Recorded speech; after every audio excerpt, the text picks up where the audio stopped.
Bawal ata yung kutsilyo.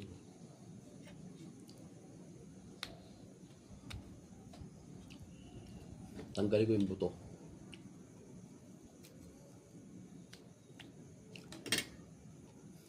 Ito yung tinatawag na biyakin. Biyakin to. Pag ito, hindi mo nakain at hindi ka nakatikim at hindi ka nila binigyan, ang tawag sa'yo, iyakin. Charot. Mangga. Goong. Edi wow sabaw.